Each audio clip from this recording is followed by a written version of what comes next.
Well, if you are looking for a fun winter activity, how about checking out the Hartford Symphony Orchestra's Winter Dreams program?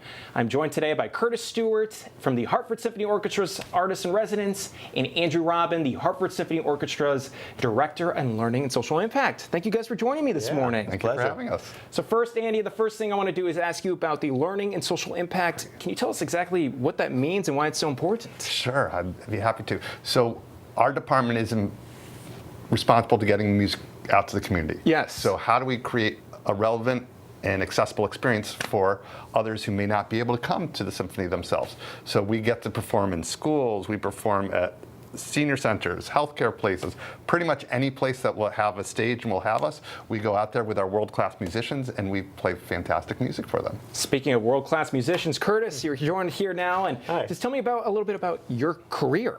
Oh, wow. I started playing the violin when I was 3 years old. Wow. And I ended up going to the Eastman School of Music, moved back to New York.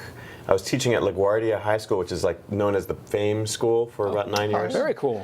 And now I teach at the Juilliard School. I've been nominated for about 7 Grammys. This year I just got nominated for my 7th one. Congrats. It's a debatable 8 because there's another category that I don't know if I'm supposed to be in or not. We'll count it. And I performed at the Grammys about 3 years ago. So Wow. yeah, I've just been. And I'm the artistic director of the American Composers Orchestra, which has concerts at Carnegie Hall twice every year. Very impressive. I mean, to get acts like this, just can you talk about the variety and the range of the Bushnell? Yes. So in terms of the symphony, we are lucky to have, each year we have an artist in residence, and we typically look for early career artists. And we've been fortunate to have Curtis here with us this year. We also get a number of different artists to help us out with some of our discovery concerts, which are programs during the school day for students.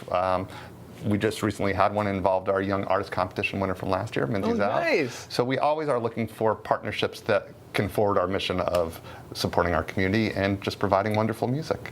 And this program called Winter Dreams is happening Friday, Saturday, and Sunday. I understand you have a very important role, even it'll just be you at some point. Yeah. So I'm a violinist and a composer. I write music for myself. And I've always loved the music of Vivaldi, Four Seasons. It's one of the pieces everybody kind of knows. Yeah. And I've reworked the Four Seasons. I've recomposed them. Wow. Using different rhythms and different harmonies. And there's going to be electronics. And Vivaldi actually wrote poetry that goes with his original works.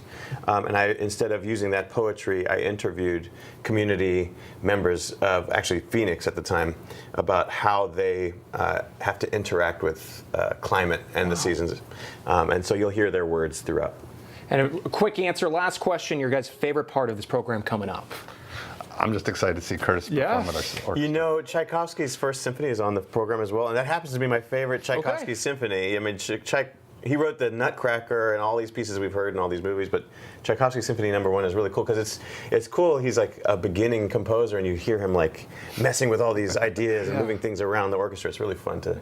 That is incredible. Well, for anyone looking for things to do this weekend, how about that? Some big-time artists here in our city. So thank you guys for joining me so much this morning. Thanks for having us.